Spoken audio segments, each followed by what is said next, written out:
Hey, Adam here with eTrailer. Today we're going to be taking a look at the Kuat Transfer on our 2020 Subaru Ascent. So if you're looking for a bike rack that's going to be great for your carbon fiber bikes, look no further. I really like this one, because it is going to have no frame contact, so it is great for those carbon fiber bikes. But it's also going to be able to extend to 3. So if you have a growing family or your hobby is growing, we can add one more on the end to make it into a 3 bike rack, which is always awesome. So we are going to have a little bit of limitations.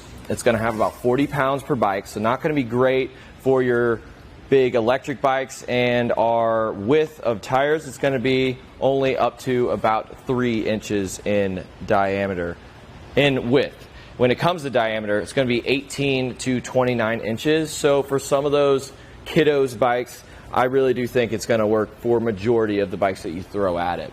So let's go ahead and go over one of my favorite features, and that is the tilting feature. We have a little lever right here. You need to push it with your hand or your foot. And with our Ascent, we aren't getting the hatch to open completely, but if you go ahead and kind of just pull back a little bit, you can get it to work. So I'll go ahead and do this just a little bit. And we have full access to the back. Yes, the bikes and stuff are still on here, but we can still grab groceries out or grab some luggage, whatever you may be doing. And that's always a plus, just because a lot of times you're traveling, and I don't like to take my bikes off and leave them somewhere when I'm in a random city, in a random state. This way we can keep them on there, which is always nice. So then you can go ahead and just lift it up just like this, and we can go ahead and take the bike off the rack. We're just going to have a little strap here. Go ahead and push that in. I always start with that just because this wheel hook is going to hold it upright. But now that we're undoing this, put a hand on your bike and we can press in on this little knob. We can fold it out. One thing I really like about it is you can go ahead and do this, and you can walk all the way up to your bike. Super simple. And then you can take it off the rack. Notice the cradles. These are going to be able to pivot, and that's what's going to get us the 50 inches of wheelbase. So each one is going to be able to pivot. So for your shorter wheelbase bikes, you go like this, and then for the longer ones, you can go like that, which is always nice just because it's going to get that specific fit for your specific bike, and that's always a good thing. So now that that's done, let's do some measurements. Whenever you have anything in your hitch, whether it's a cargo carrier or a bike rack, we're going to add a little bit of length to the back. So let's measure it. We're going to go from the bumper of our Ascent to the farthest most point, which is about 37.5 inches. And at that point, we do have a decent rise in our shank. We're going to have about 27.5 inches from the ground to the bottom here. So I don't think we're going to have any issues bottoming out, even if we do have the other extension in the back. I think we'll be totally fine there. Notice on the end of the cap here, we're going to have a little lock. So it does come with the cable lock. Basically, you just wrap it around your bikes, and then it's going to go right here. And we will have keys that come with the kit. It's always nice when they already come with the locking cores. Some racks don't, but this one does, and it has a cable lock too. So you can lock your bikes to the rack, which is always a plus.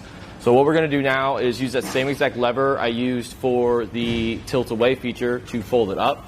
Just go ahead and pull that in. And just like that, it's nice and solid into place. And that's going to cut down our length quite a bit. So now the farthest point is this little lever down here, and that's about 15 inches. And our closest point is about 6 inches from the bumper to our wheel cradle right here. So that's always awesome. One thing about this rack compared to some other ones, if you were looking at the NV or the Sherpa, or maybe even just a hanging style rack, we have a rear view camera here, but this little U shape is going to leave a little bit more visibility for you whenever you're backing up. It's definitely going to be the best bike rack when it comes to not taking up all the visibility whenever you're backing up with the backup camera. And that's always awesome, just so you can stay extra safe and you don't have to remove it every single time. Really doesn't take a whole lot of time to remove it. We just have a little tool that comes with the kit, and it is going to be a very unique tool. So as you can see, we have a little dot inside here. So your tools and stuff in your normal toolbox won't have that. So this kind of acts as a lock. It doesn't come with an actual locking core, but that isn't really going to go anywhere. And this is going to be for your 2-inch or 1.25-inch hitch receivers. So you don't really have to worry about not being able to use it. If you have 2 different cars with 2 different size hitches, it's going to work for both. And it does have an anti-rattle device, so as we start tightening it down with the hitch pin, it is going to be one with the hitch, so it's not going to be very loose and you're not going to hear it. Bikes aren't going to feel it. All in all, I really like this design. I really like the powder coated finish that it has on it. It's going to look good, and I really do see these the most on the road. So they seem to be popular, and I don't really have any complaints about it, and I don't think you will either. So that's pretty much it for our look at the Kuat Transfer on our 2020 Subaru Ascent. But if you stick around, we're going to take it on our test course footage to see how it performs.